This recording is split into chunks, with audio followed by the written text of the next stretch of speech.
ॐ अज्ञानतिमिरन्धस्य ज्ञानाञ्जनशलाकया चक्षुन्मिलितं येन तस्मै श्रीगुरवे नमः। श्रीचैतन्यमनोभीष्टं स्थापितं येन भूतले स्वयं रूपः कदा मह्यं ददाति स्वपदान्तिकं।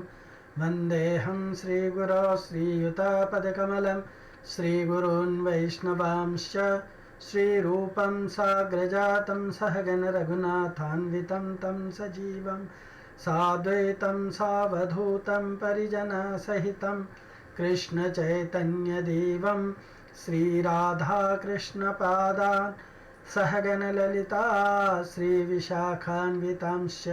हे कृष्ण करुणा सिन्धु दीनबन्धु जगत्पते गोपेश गोपिकान्त श्रीराधाकान्त नमोस्तुते।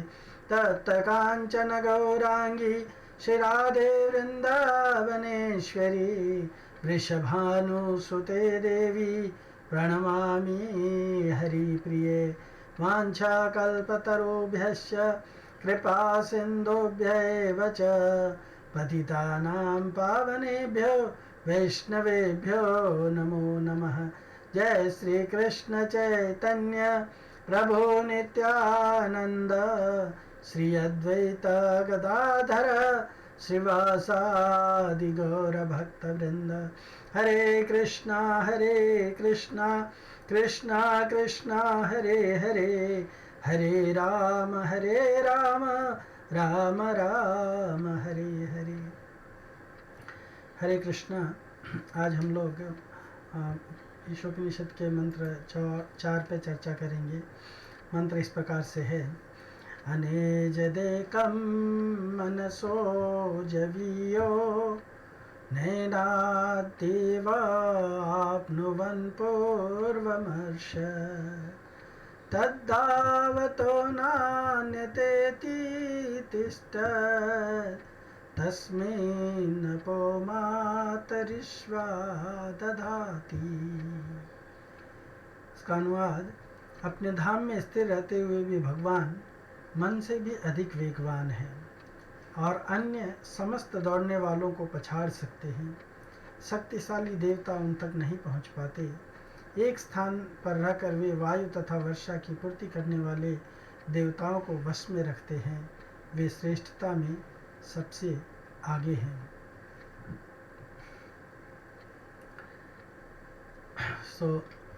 मंत्र 4 और मंत्र 5 में एक ही बात बताई गई है, इसलिए मंत्र 4-5 का सार तत्व क्या है कि सर्वोत्कृष्ट ज्ञान, सर्वोत्कृष्ट का ज्ञान या जो सुप्रीम है उनका नॉलेज।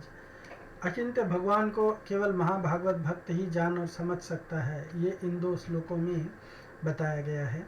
तो हम लोग इसके दृष्टव्य पे, इसके फोकस पे और इसके विचारणीय या विचार करने योग्य विषय पे चर्चा करेंगे।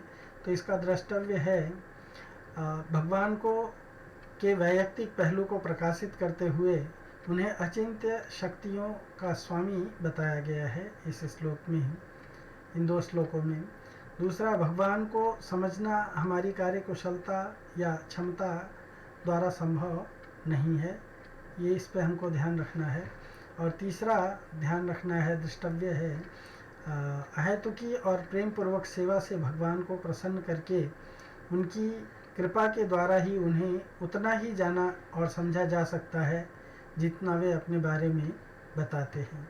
तो ये 3 पॉइंट द्रष्टव्य के हैं, इसको हमको ध्यान में रखना है। और फिर हमें फोकस किन बातों पे करना है?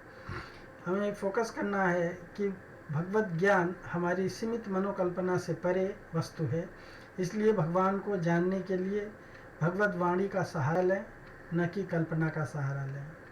दूसरा फोकस करने की बात है कि भगवान के अचिंत्य स्वरूप कैसा है, उसके ऊपर हमको फोकस करना है।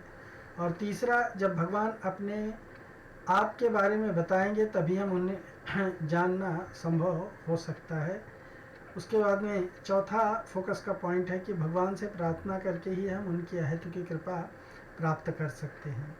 और विचार की वस्तु क्या है, इस जगत में किस तरह से लोग भगवान को, आत्मा को और इस भौतिक जगत को जानने के लिए कितने प्रकार के से प्रयास करते हैं और उनके वे उपाय उनके लिए कितने कारगर हैं, इसके ऊपर हमें ध्यान देना है। इस जगत में कहते हैं यतो मत ततो पथ। हाँ, जितना मत है उतने ही मार्ग हैं। तो भगवान को जानने के लिए जितने मार्ग हैं, हाँ, क्या सारे मार्ग परफेक्टली जाते हैं क्या, इस विषय को हमको इस पे विचार करना, इसको समझना है। सो भगवान को हम कैसे भूल सकते हैं, यानी भगवान से विमुख होकर के हम भगवान को भूल जाते हैं। और भगवान को हम कैसे जान सकते हैं, सो भगवान के उन्मुख होकर के हम भगवान को जान सकते हैं। जैसे इसमें देख सकते हैं कि एक व्यक्ति जो है वो भगवान को भूला हुआ है, ये व्यक्ति, और इसलिए ये भगवान को नहीं देख पाता है। लेकिन जो भगवान के उन्मुख है, हाँ, भगवान के सन्मुख है, वो भगवान को पूरी तरह से जान सकता है, भगवान उसके सामने प्रकट हो सकते हैं। सो प्रभुपाद के तात्पर्य का निष्कर्ष क्या है, वो हम जानते हैं। प्रभुपाद के तात्पर्य में कहते हैं कि जीवात्मा जब तक भगवान की सेवा में लगता है, या जीवात्मा जब भगवान की सेवा में लगता है, तभी उनकी अहेतुकी कृपा के द्वारा वह उनको जान या समझ सकता है। दूसरा पॉइंट प्रभुपाद जी के तात्पर्य में का निष्कर्ष है कि इस स्तुति में प्राप्त ज्ञान को, जो ओम पूर्णमदः पूर्णमिदं पूर्णात् पूर्णमुदच्यते पूर्णस्य पूर्णमादाय पूर्णमेवावशिष्यते, ये श्लोक है, तो इस स्तुति में प्राप्त ज्ञान के आधार बना करके मंत्र 4-5 से हम भगवान के विषय और अधिक ज्ञानवर्धन कर सकते हैं, भगवान के विषय में और अधिक जान सकते हैं। और तीसरा, इस मंत्र में बताया गया है कि भले ही कोई वायु या मन की गति से भी चले तो भी भगवान तक नहीं पहुंच सकता है, यद्यपि वे अपने निज धाम में स्थित हैं।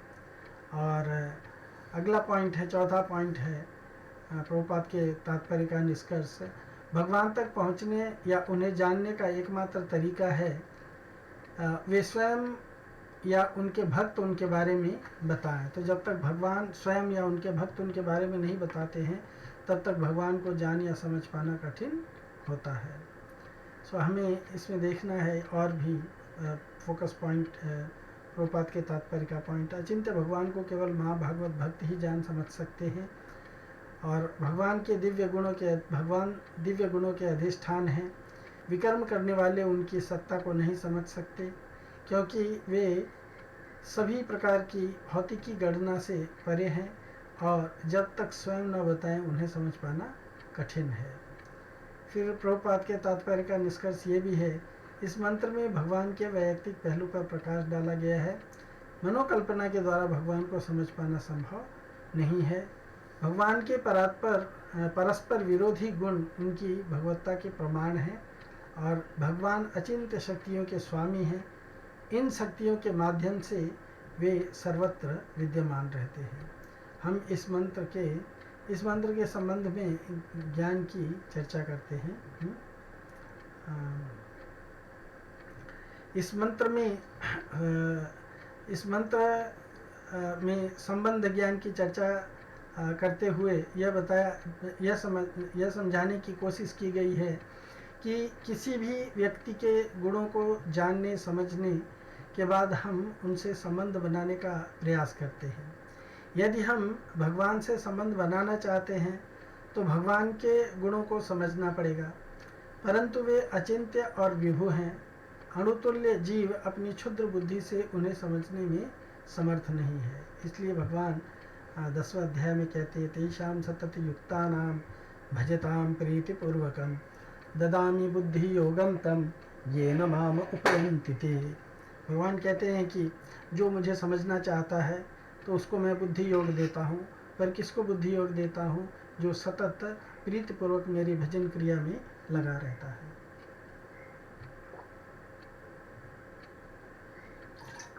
जो प्रेम पूर्वक मेरी सेवा करने में निरंतर लगे रहते हैं, उन्हें मैं ज्ञान प्रदान करता हूँ, जिसके द्वारा वे मुझ तक आ सकते हैं। तो यहाँ भगवान कहते हैं कि मैं ज्ञान देता हूँ, जिससे भक्त मेरे बारे में अधिक से अधिक जान सकता है। हाँ, यह मंत्र इसी प्रकार का ज्ञान है जिसके द्वारा भगवान के गुणों को जाना जा सकता है। इस मंत्र में भगवान के निम्नांकित 4 चरित्रों या गुणों की व्याख्या की गई है। पहला है, एक स्थान में स्थित रहते हुए भी सबसे अधिक वेगवान, अचिंत्य और परस्पर विरोधी गुण है ये। हाँ, एक ही जगह स्थित रहते हैं लेकिन सबसे तेज दौड़ने वाले हैं। हाँ, जैसे ब्रह्म संहिता में कहा गया है, गोलोक एव निवसति अखिलात्मभूत गोविंदमादि पुरुषम तमहम भजामि। भगवान गोलोक में रहते हैं पर संपूर्ण विश्व में वो मिलते हैं। सब संपूर्ण विश्व में देवताओं के द्वारा भी भगवान अप्राप्य हैं।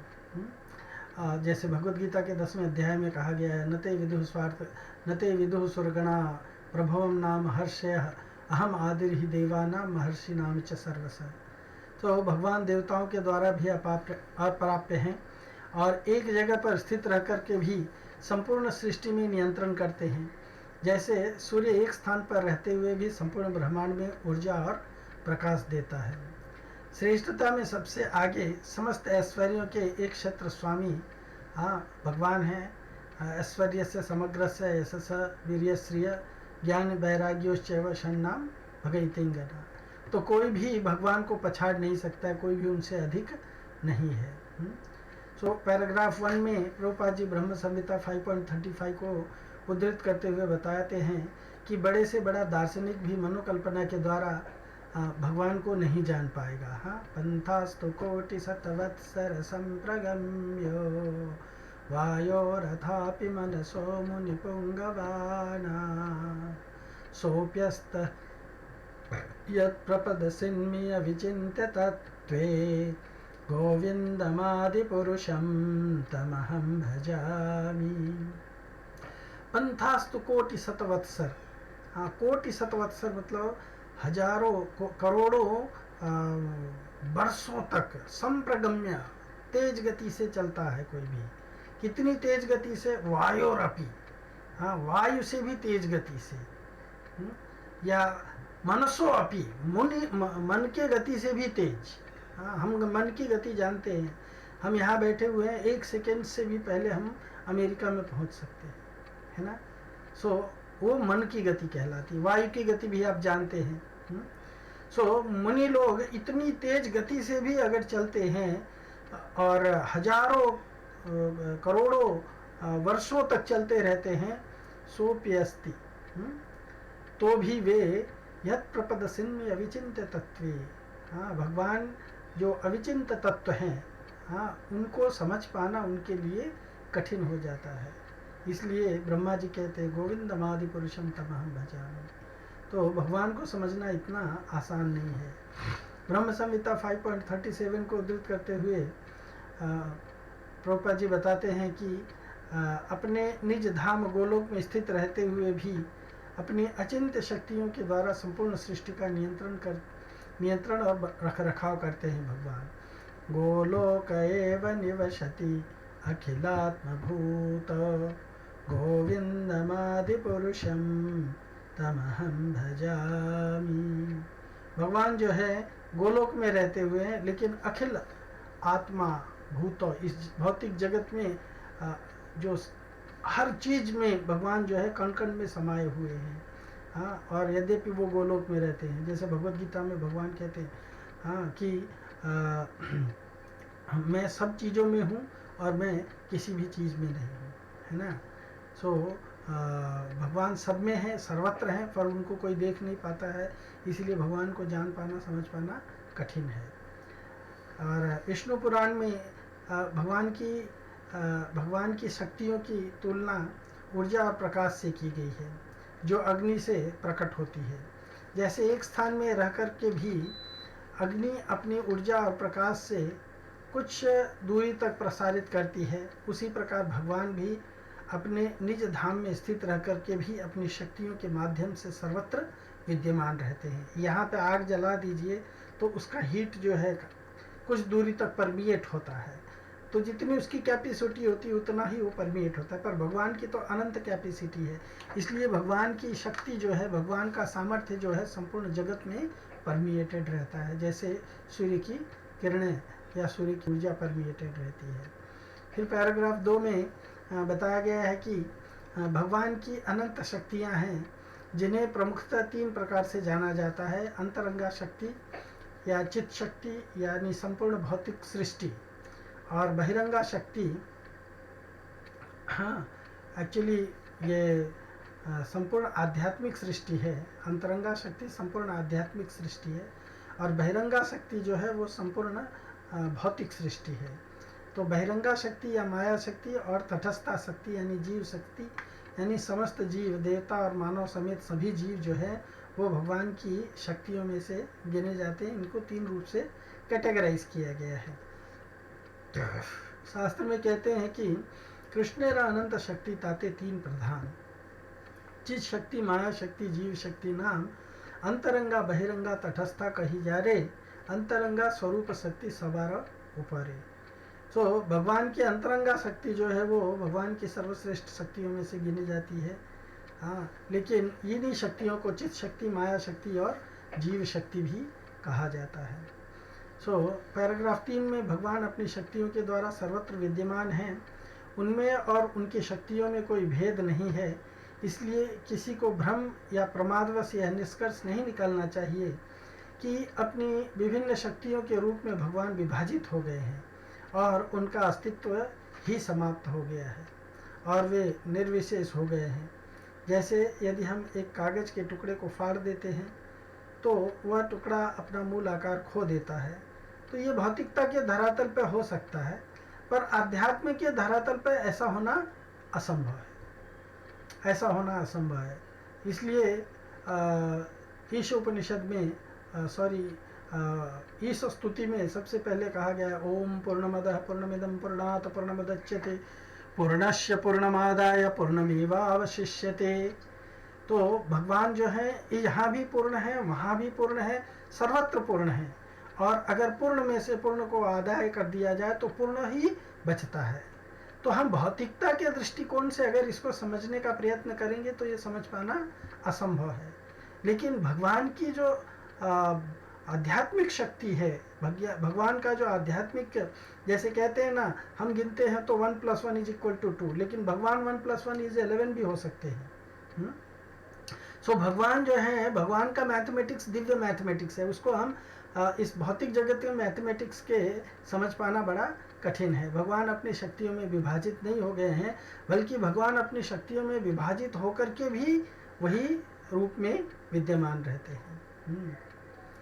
और श्रील प्रभुपाद पराशर शक्ति विविध है श्रुवते श्लोक के संदर्भ में बताते हैं कि न तस्य कारणम न तस्य कार्यम करणम च विद्यते न तत्समासश्च अधिकश्च दृश्यते परास्य शक्तिर्विविधैव श्रूयते स्वाभाविकी ज्ञान बल क्रियाश्च। हाँ, प्रभुपाद जी कहते हैं कि उनका सामान्य जीव के समान शारीरिक स्वरूप नहीं है, उनकी दिव्य सच्चिदानंद स्वरूप है उनकी समस्त इंद्रियां दिव्य हैं। क्यों दिव्य हैं? क्योंकि वो अपनी एक इंद्रिय से किसी भी इंद्रिय का कार्य कर सकते हैं। अंगानि यस्य सकलेन्द्रिय वृत्तिमन्ति पश्यन्ति पान्ति कलयन्ति चिरं जगन्ति आनंद चिन्मय सदुज्वलस्य गोविंदमादिपुरुषं तमहं भजामि। अंगानि यस्य सकल इंद्रिय, भगवान जो है अपने अंग के एक इंद्रिय से सारे इंद्रियों का कार्य कर सकते हैं। भगवान अपने आँखों से खा सकते हैं, है ना, देखने का भी काम कर सकते हैं और खाने का भी काम कर सकते हैं। भगवान जो है सुन के भी खा सकते हैं, कान से भी वो देख सकते हैं, सुन सकते हैं और खा भी सकते हैं, चल सकते, उठ सकते, बैठ सकते हैं। ये भगवान के लिए संभव है ना। उनकी समस्त इंद्रियां दिव्य हैं, यही कारण है। कुछ भी उनके समान या उनसे बड़ा नहीं है। उनकी विभिन्न शक्तियां हैं, जैसे ज्ञान, बल और क्रिया। हम लोगों को कोई कार्य करना पड़ता है तो शक्ति अर्जित करनी पड़ती है, पर भगवान को कोई कार्य करने के लिए किसी शक्ति को अर्जित करने की आवश्यकता नहीं पड़ती है। क्यों? क्योंकि उनका सामान्य जीव के समान शारीरिक स्वरूप नहीं है। भगवान हमारी सीमित क्षमता के दायरे के अंतर्गत नहीं होते हैं, इसलिए अपने अल्प समझ से उनके बारे में हमें कोई भी निष्कर्ष नहीं निकालना चाहिए।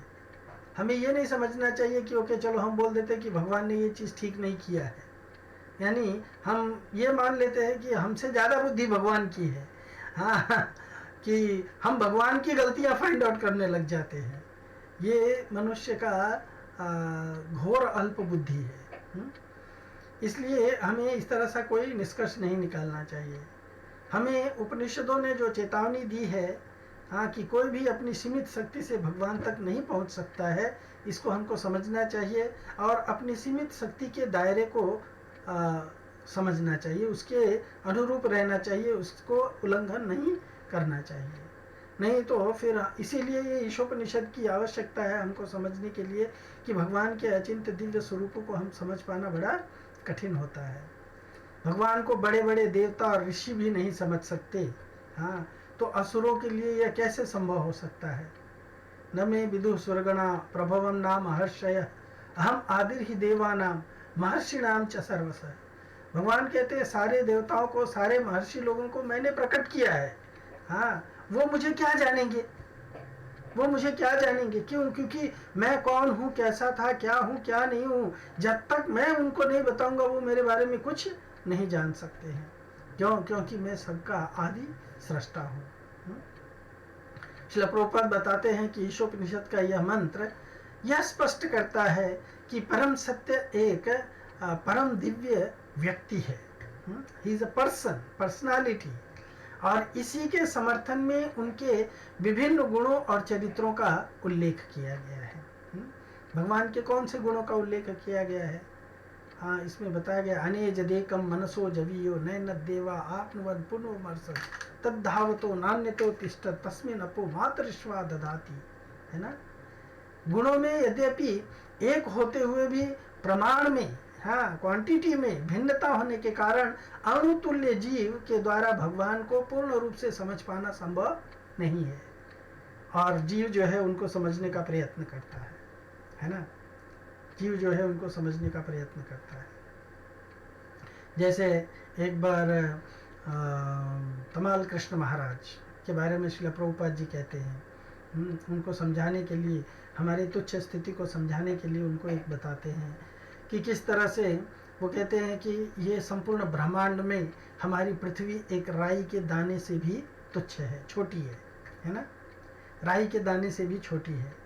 और हम इस राई के दाने जैसी पृथ्वी में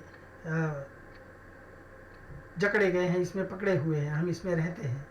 तो इस पृथ्वी में इतनी बड़ी ये पृथ्वी है कि इसको सप्त द्वीपमही कहा गया है। 7 बड़े बड़े विशाल द्वीप में बांटा गया है। उसमें से एक द्वीप है जम्बू द्वीप, एक द्वीप है जम्बू द्वीप। और इवन ये पृथ्वी को भी 7 द्वीपों में बांटा गया है। तो उसमें से एक द्वीप है अमेरिका। अमेरिका एक बहुत बड़ा शहर है, एटलीस्ट भारत से 10 गुना बड़ा शहर है। हाँ, कंट्री पूरा लैंडस्केपिंग है। उसमें बहुत सारे सिटीज़ हैं। उस सिटी में एक न्यूयॉर्क शहर है, और न्यूयॉर्क शहर में भी बहुत सारे एरियाज़ हैं। हाँ, जैसे बॉम्बे में आपके कुर्ला है, हाँ, सायन है, माटुंगा है, फिर दादर है, साउथ बॉम्बे है, दिस बॉम्बे है, दैट बॉम्बे है। सो इस तरह से इतने बड़े, मान लीजिए कुर्ला एक एरिया है, तो कुर्ला एरिया में हम एक छोटे से कॉलोनी में रहते हैं।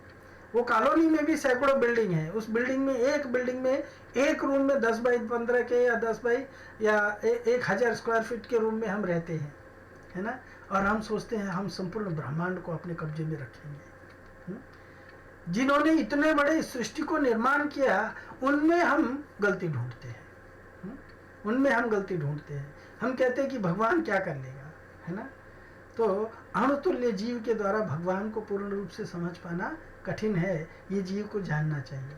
फिर भी आरोह की पद्धति के द्वारा जितना हो सके भगवान की दिव्य वाणी शास्त्र के माध्यम से उन्हें हम जान सकते हैं, जितना भगवान हमें बताएंगे। तो हम जितना भगवान को जानना चाहते हैं, भगवान कहते हैं ये यथा माम प्रपद्यन्ते तांस तथैव भजाम्यहम्। जो मुझे जितना जानना चाहता है, जिस तरीके से जानना चाहता है, जिस तरीके से मेरे साथ आदान प्रदान करता है, मैं उसको उसी तरीके से आदान प्रदान करता हूँ। सो भगवान को जानना है तो भगवान की शरण में ही जाना पड़ेगा। प्रभुपाद जी कहते हैं कि पूर्ण का प्रत्येक अंश किसी विशेष वस्तु के लिए प्रकाशित किया जाता है। इसके लिए उसमें आवश्यक शक्ति का समावेश किया जाता है और उसके अनुसार वो कार्य करता है। प्रत्येक जीव भी भगवान का अंश होने के कारण भी वह भी किसी निर्दिष्ट कारण से अस्तित्व में आया है। हम कोई ना कोई उद्देश्य है उसके इस जगत में अस्तित्व में आने के लिए, और उस उद्देश्य को उसको समझना चाहिए। और जब वह इसके अनुरूप कार्य करेगा, उस उद्देश्य को समझेगा जिस उद्दिष्ट से वो यहाँ पे आया है, जिस निर्दिष्ट से आया है, तो उसको वो निर्देशन को पालन करेगा, उसके अनुसार कार्य करेगा, तो वो उसको स्वाभाविक स्थिति में माना जाएगा।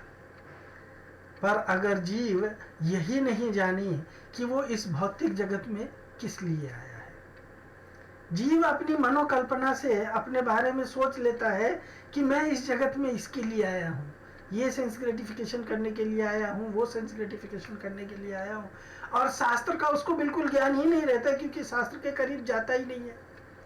शास्त्र कहता है जीव का स्वरूप है कृष्णेर नित्यदास, जीव का स्वरूप है कृष्ण की नित्य सेवा करना, है ना। और नित्य सेवा करना जीव का स्वरूप है, तो हर एक जीव को जैसी सेवा करनी है उसके अनुरूप उसको फैसिलिटी दिया गया, उसको देह दी गई है। मनुष्य देह किस लिए दी गई है?